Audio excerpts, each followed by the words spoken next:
Baik, Ustaz, berikutnya kita menuju informasi terkait dengan perencanaan ibadah haji. Ini nampaknya banyak umat Islam di Indonesia yang kecewa, harus menelan kekecewaan karena Kementerian Agama memutuskan meniadakan penyelenggaraan ibadah haji tahun 2021 ini dikarenakan pandemi COVID-19 yang masih berlangsung. Ini merupakan tahun kedua pandemi COVID-19 melanda Indonesia dan pemerintah kembali memutuskan untuk membatalkan penyelenggaraan ibadah haji di tahun ini. Keputusan berdasarkan hasil diskusi dan dialog antara pemerintah melalui Menteri Agama dengan Komisi 8, organisasi masyarakat Islam dan juga beberapa pihak terkait. Kesehatan dan keselamatan jemaah haji masih menjadi pertimbangan khusus mengingat Indonesia masih dalam masa pandemi COVID-19. Kita simak berikut pernyataan dari Menteri Agama Republik Indonesia pada konferensi pers siang tadi. Menetapkan pembatalan keberangkatan jemaah haji pada penyelenggaraan ibadah haji tahun 1442 Hijriah atau 2021 Masehi bagi warga negara Indonesia yang menggunakan kuota haji Indonesia dan kuota haji lainnya. Keputusan ini mulai berlaku pada tanggal ditetapkan di Jakarta pada tanggal 3 Juni 2021. Ya, semoga jemaah haji atau calon jemaah haji terkait ini bisa sabar menerima keputusan pemerintah ini, karena bagaimanapun juga ini juga merupakan suatu keputusan atau sudah yang diatur oleh Allah. Begitukah Ustaz? Ya, betul. Semoga kita semua bisa memahami ya keputusan yang diambil oleh pemerintah Indonesia untuk tidak memberangkatkan jamaah haji tahun ini ya, karena situasi pandemi yang masih belum kunjung berakhir ya. Dan yang perlu kita ingat bahwa kewajiban menunaikan ibadah haji itu adalah man istata'a ilaihi sabila. Kewajiban itu diperuntukkan bagi mereka yang mampu. Istita'ah, di sini harus ada kemampuan. Istita'ah itu bisa ditinjau dari banyak hal ya. Istita'ah dari segi pembiayaan, istita'ah dari segi keamanan, istita'ah dari segi kesehatan, itu adalah prasyarat yang harus dipenuhi ya. Sekarang kita bisa lihat dalam situasi pandemi COVID semacam ini, tentu istita'ah dari segi kesehatan, istita'ah dari segi keamanan, ini yang tidak terpenuhi ya. Oleh karena itu sangat bisa difahami kalau pemerintah memutuskan untuk tidak memberangkatkan tahun ini, karena tentu saja keamanan, keselamatan, dan kesehatan jamaah haji itu harus lebih didahulukan. Dalam hal ini berlaku kaidah hukum Islam atau prinsip jurisprudensi Islam yang mengatakan bahwa darul mafasid muqaddam ala jalbil masalih. Meninggalkan kemudaratan, meninggalkan bahaya itu harus didahulukan daripada mewujudkan kemaslahatan. Di sini ada kemaslahatan orang melaksanakan ibadah haji. Tapi di sisi lain ada kemudaratan yang mengancam, yaitu apa? Pandemi COVID.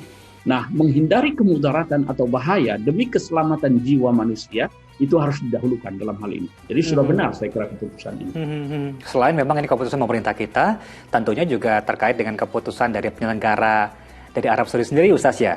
Karena ada selain Indonesia juga ada beberapa negara lain yang saat ini dalam list untuk dibatasi, begitu Ustaz ya. Kalau pandangan atau pandangan internasional yang Ustaz dengar seperti apa Ustaz terkait dengan penyelenggaraan ibadah haji yang sangat terbatas lagi-lagi di tahun kedua ini? Ya, saya kira hampir seluruh negara bisa memahami ya betapa pemerintah Arab Saudi sebagai penyelenggara haji tentu memiliki keterbatasan untuk memberikan pelayanan terutama yang terkait dengan keselamatan, keamanan, dan kesehatan jamaah haji. Tentu atas dasar pertimbangan itu semua ada pembatasan-pembatasan sehingga mengakibatkan jamaah haji dari banyak negara itu tidak bisa berangkat. Saya kira seperti halnya Indonesia, negara-negara lain pun sangat bisa memahami. Kalau saya tidak salah, untuk yang periode haji tahun ini ada sekitar 10 negara termasuk Indonesia yang mungkin dibatasi begitu Ustaz ya. Kalau kita berkaca pada penyelenggaraan umroh tahun lalu yang sempat dibuka kemudian tutup kembali, itu ada 3 negara yang istilahnya di blacklist begitu, termasuk Indonesia, 1 dari 3 negara. Itu juga semoga bisa menjadi pelajaran buat kita berkaca. Kita termasuk jemaah yang dicatat notabene melakukan pelanggaran ketika kita diminta untuk isolasi di hotel, tapi malah sejumlah jemaah, tidak semuanya memang, keluar untuk shopping begitu Ustaz? Ya, sebenarnya jamaah haji Indonesia ya, termasuk jamaah umroh asal Indonesia itu terbilang sebagai jamaah haji yang sangat disiplin ya, tertib. Itu dikenal di Arab Saudi dan juga dikenal oleh dunia Islam lainnya ya. Saya kira kalaupun ada 1-2 kasus itu bukan menjadi alasan ya. Tetapi sekali lagi karena jemaah haji asal Indonesia ini kan besar sekali ya. Jumlahnya adalah yang terbesar, 200.000. Oleh karena itu saya kira wajar kalau kemudian kita terkena objek pembatasan itu. Selain yang tadi kecewa umat yang tidak jadi berangkat, semoga mereka berharap ada nilai ibadah lain yang dapat setara begitu Ustaz dengan rencana haji yang sudah diatur. Adakah nilai ibadah lain Ustaz yang insya Allah pahalanya setara dengan haji atau bahkan lebih dari itu Ustaz?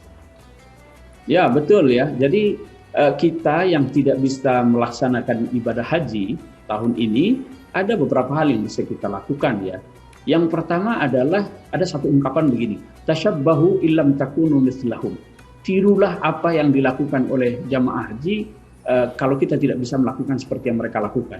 Jadi nanti ketika masuk bulan Zulhijjah misalnya, terutama 10 hari yang pertama saat hari-hari tasyrik, itu lakukanlah hal-hal seperti yang dilakukan oleh mereka yang sedang melaksanakan ibadah haji itu. Perbanyak zikir, amalkan puasa sunnah, lalu kemudian berkurban saat hari raya Idul Adha. Itu adalah sunnah yang biasa dilakukan oleh mereka yang berhaji dan bisa kita tiru di sini. Kemudian yang kedua, ada beberapa amalan yang kalau kita lakukan itu pahalanya setara dengan kita melaksanakan ibadah haji. Antara lain apa? Antara lain adalah kita pergi ke masjid untuk melaksanakan sholat subuh berjamaah, lalu kemudian setelah sholat subuh kita melakukan zikir atau tadarus dalam satu majelis ilmu, menghadiri pengajian sampai terbit matahari syuruk, lalu kemudian kita sholat sunnah 2 rakaat, itu pahalanya setara dengan orang melaksanakan ibadah haji dan umroh. Itu salah satunya.